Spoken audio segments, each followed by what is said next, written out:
Aujourd'hui, les religions zombies. Oui, toutes les religions, sans exception, sont infectées par l'idolâtrie des images taillées. Chrétiens, idolâtrie. Juifs, idolâtrie. Musulmans, idolâtrie. Bouddhistes, idolâtrie. Et pareil aussi pour les cuisiniers du dimanche en tablier.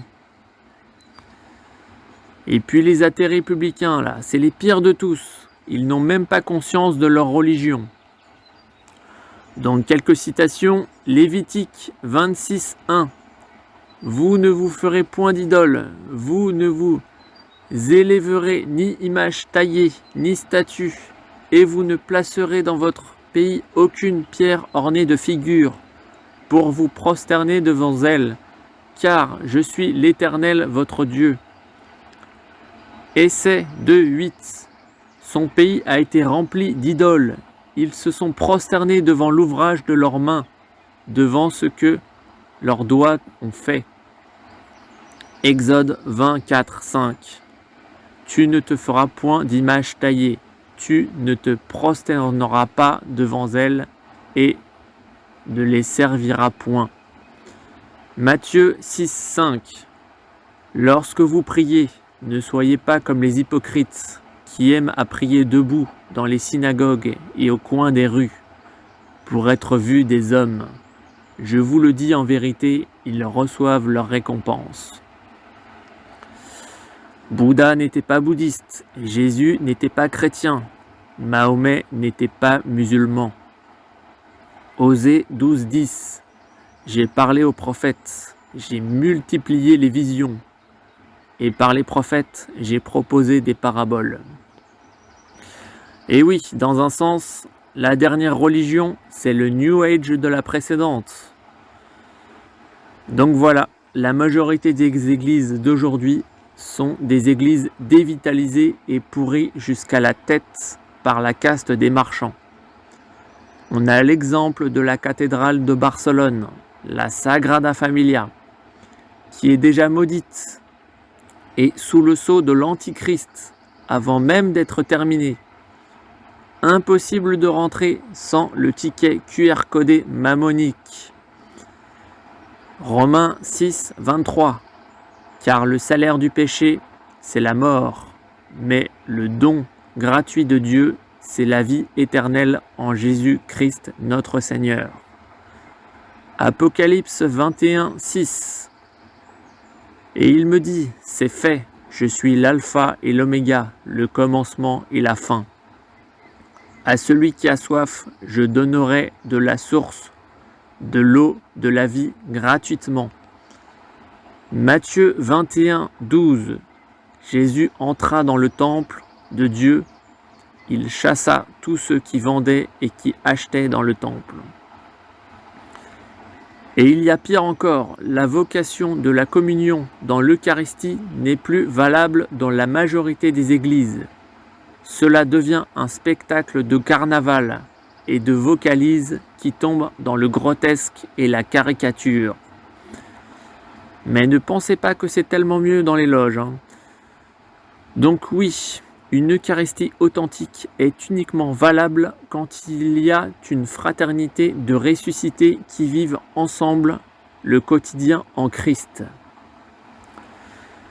Mais paradoxalement, les religions portent encore le venin et l'antidote en elles, c'est-à-dire la mise au tombeau et la révélation. Mais le problème, c'est que la révélation devient inapplicable quand le tombeau est trop bien fermé. Et oui. On a aussi le drame du clergé d'aujourd'hui, qui sélectionne le conformisme avant l'érudition et les qualités. Et c'est très dangereux pour le corps social. On observe le même problème dans la politique, dans les écoles, dans les universités, dans l'armée, dans les entreprises, etc., etc. Mais également aussi dans certaines loges. On peut carrément parler d'emprise mentale, infantilisante, de maltraitance et de traite d'êtres humains. Malheureusement, il y a trop souvent une dissonance avec la quête de Dieu.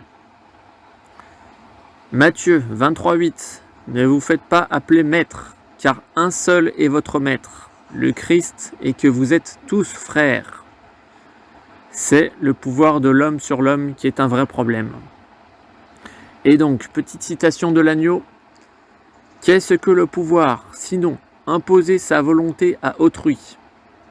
Il est certain que celui qui ne parvient pas à imposer sa volonté à l'homme n'a aucune autorité sur lui.